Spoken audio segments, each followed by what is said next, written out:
Testing,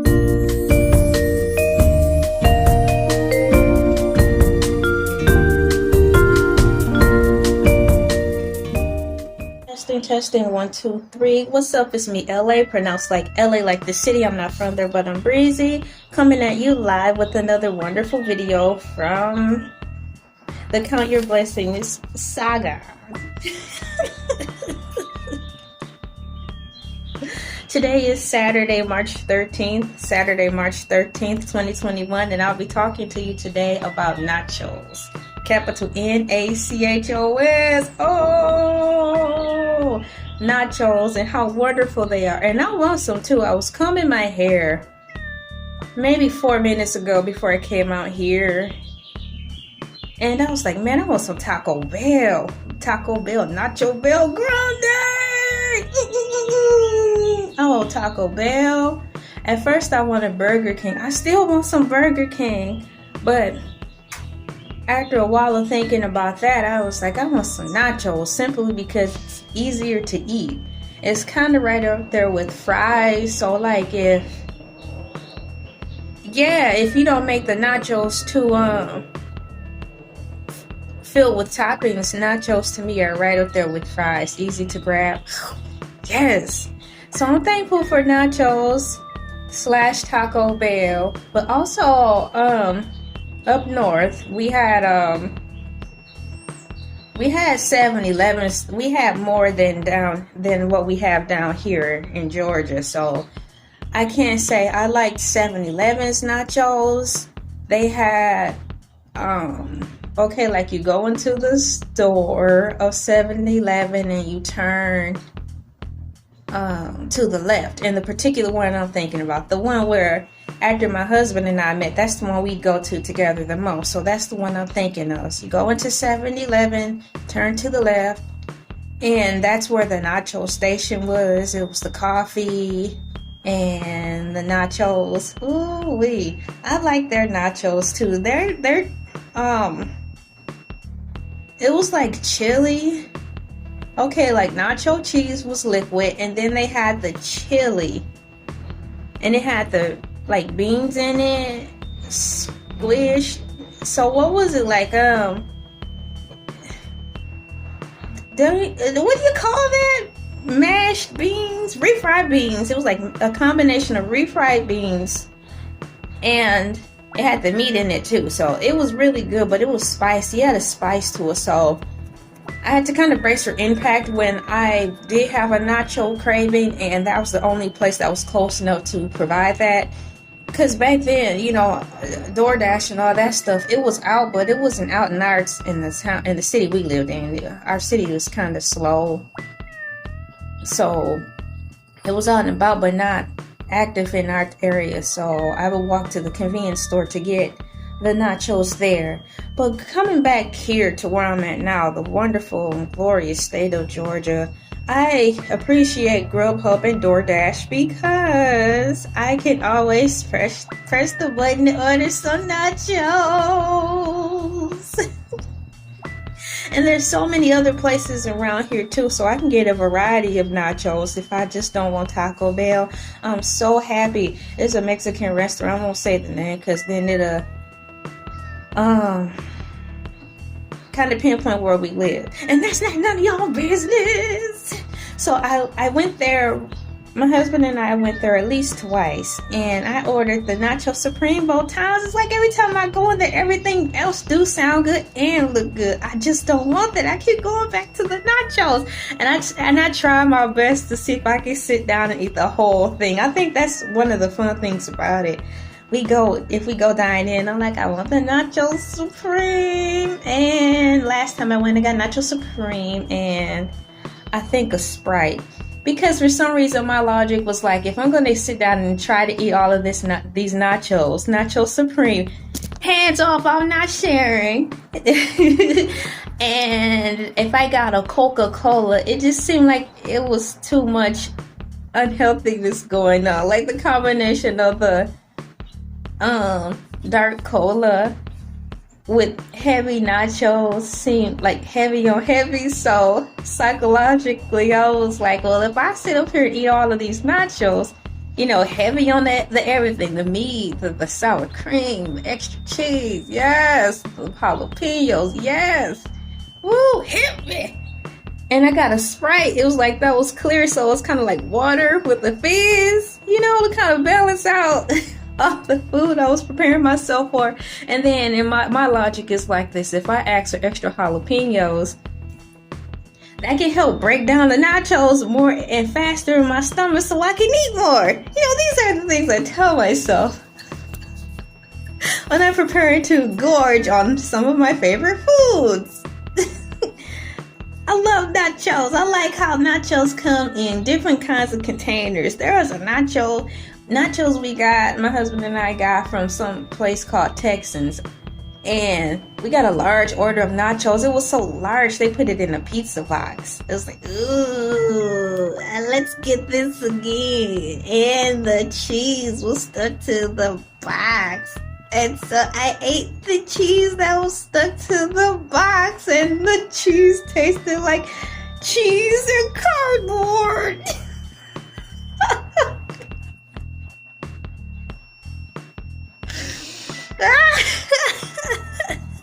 I was being a greedy goat. I really enjoy nachos. You have nacho chips. I don't even want to go there, and that's a whole nother I mean, like nacho chips regular, you have the circle ones, you have Doritos. Oh my goodness. And you can make your own nacho chips out of like taco bread, and I've done that a few times when I really wanted to feel more organic. When cooking, I made my own nacho chips. I thought I was doing something, because I was doing something. Oh my gosh, that was so good. I'm gonna have to do that again. And then, like, not even talking about nacho chips. Now, moving on to like how you can make a combination of nacho chips. You can just have cheese ones. And then within that category of cheese nachos, you can have the liquid cheese, or you can have the cheese with the shredded cheese. Ooh, and that melts so good. Like, oh my gosh, we have this awesome microwave. It's so 21st century. Are we even in the 21st century now? Or are we in like a 22nd century or whatever, something higher than that?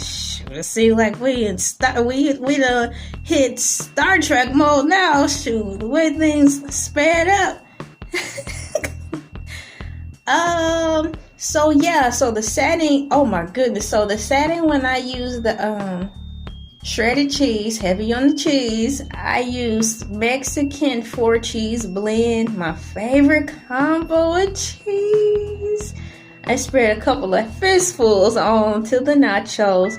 I put the nachos into the microwave, but I cover it with a big old green bowl. And then I push the setting soften, because that's the setting for butter, like when you're baking. And so I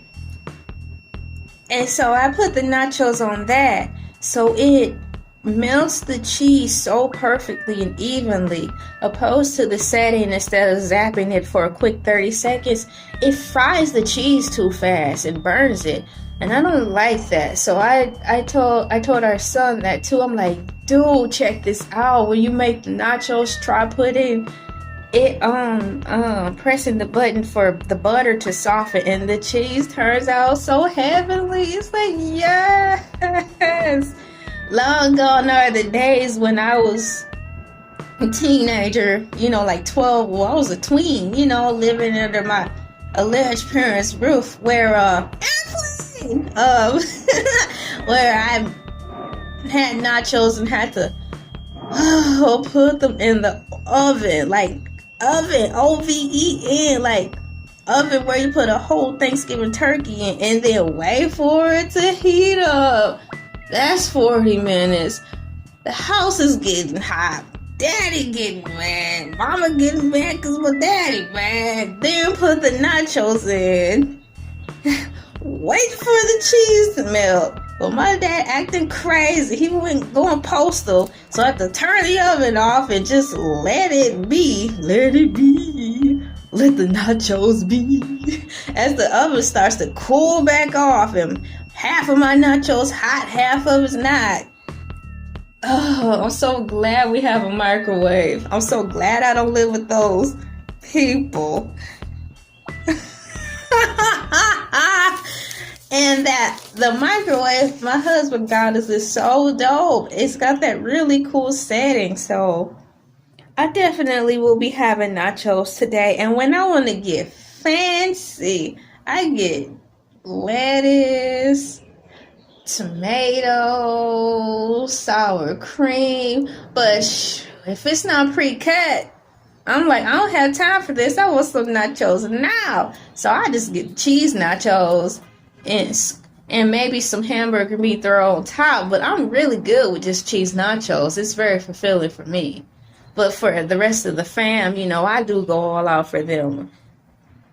I just don't have the patience sometimes to just be sitting up there doing all that. I just want my nachos. Savage. But yeah, so like if I have a craving for nachos, which I do now, I still have the patience to actually cut the lettuce, the tomatoes, put them in a separate bowl, get the sour cream, get the meat, season the meat. That's why I like Taco Bell. There's moments where I just want plain nachos, but for the sake of the family, I take one for the team, and you know I make them properly for them. But if it's just so if it's just me and I have a nacho craving, I just stick with cheese and chips. But for the fam, I don't dog them out like that. I do, you know, make it the correct way. And the payoff for that is seeing how happy they are. So, I mean, it's not really a hassle. It's not.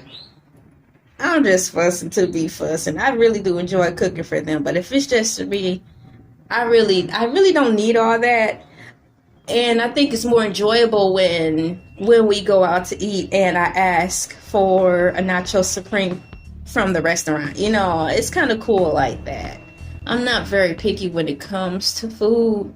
I'm really simplistic. I am so simplistic. Pizza, nachos, Burger King, pasta, Chinese, Asian. But all that food, once you get the hang of it, it's so easy to fix. I think that's why I gravitate to that kind of food. Because even if you make it homemade, it don't take long. You can make pizza homemade just like that. And thank God. It really don't take much to make all the foods I like. And I'm mastering, I know I'm off topic, but I'm mastering how to even cut the potatoes with the help of my husband into skinnier French fries. And so they can look really cool, kind of like McDonald's. So I'm getting really satisfied with that. So thankfully all the foods I do like are kind of more or less fast food related, but I know how to make them on my own now, and they do look good and taste good. So hey, this is me, LA, pronounced like LA, like the city. I'm not from there, but I'm breezy. Thankful for nachos.